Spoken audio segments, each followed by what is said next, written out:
What's up, guys? In this one we're going to be taking this vase and turning it into a nice Venus Flytrap pot, terrarium, whatever you want to call it. So let's get started.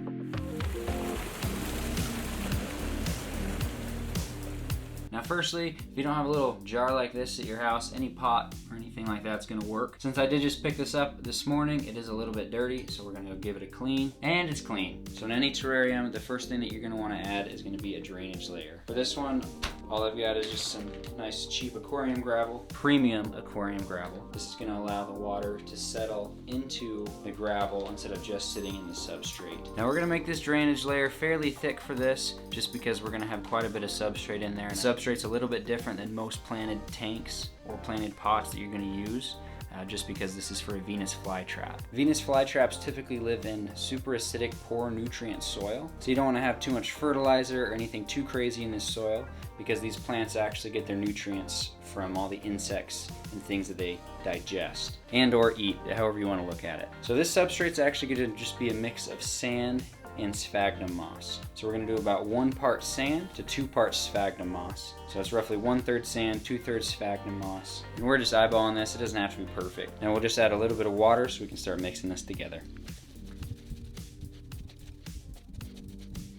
That's looking pretty good to me. I'm actually going to add just a little bit of red rock substrate that I have. This isn't really going to do anything for the substrate. It might make it a little bit more drainable, but I'm just adding it purely for aesthetics. Now let's get the substrate added to the tank. Now you can see in this, the drainage layer is almost as thick as the substrate. Typically it's not necessary to have it quite that thick, but since the substrate itself isn't as important in this setup because it is for a carnivorous plant, I just really wanted this to be able to drain well to keep water circulating through it. So we're gonna add one more thing to this substrate, and that's gonna be springtails. So springtails are a super important element in any terrarium substrate that you're gonna have that's set up like this. It's gonna be wet a lot of the time. Obviously it's gonna grow mold, mildew. So with these springtails, they're just tiny little bugs that are gonna eat that mold, mildew, anything that's gonna grow. It's gonna keep everything smelling fresh and kind of cut back on all that stuff you don't want growing in your tank. So I've got a little colony here that I built for these guys, and we're just gonna dump them in with a little bit of water. That white substrate's gonna be hard to see them in there, but you can see them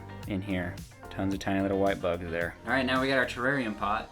There we go, that's what I'm gonna call it now. Now that we got our terrarium pot ready, all we need to do is add the Venus flytrap. Now if you think any day including gravel, sphagnum moss, and springtails is a good day, make sure to hit like and subscribe so you don't miss any content in the future. Now the Venus flytrap's actually in the mail, so you're gonna have to be patient. It's here.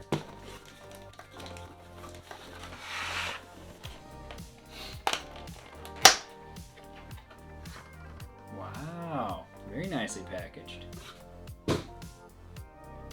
Yeah, check that thing out. Beautiful. All right, so a few things to know about Venus flytraps before we get this planted. One, they do best with quite a bit of bright sunlight. They need at least 6 to 8 hours a day, typically. As we talked about with the soil, they use that poor, nutrient-lacking soil because they get the nutrients from what they eat, like the insects. As far as temperature and humidity go, they're native to the Carolinas in the US, so they do like quite a bit of humidity as well as a little higher temperature. Here in Utah, we're just approaching summer, so it would be warm enough for me to keep it outside, but it's super dry here. So I'll actually be making a little something to keep it a little bit more humid around this pot, but more on that in another video. Biggest thing to look for when you're keeping these guys is to make sure the inside of their leaves shows a nice like pink color. This does not have too much. I think it's just because it's been in the dark for a little while. Well, let's get it planted. Gonna keep just a little bit of soil on these roots.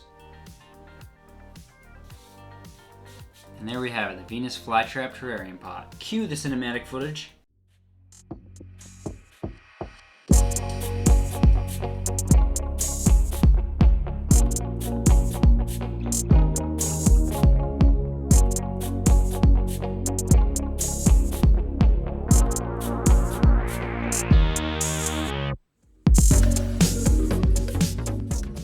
Alright guys, that's going to be a wrap on this one. If you enjoyed this build, make sure to check out some of my other videos, and make sure to like and subscribe.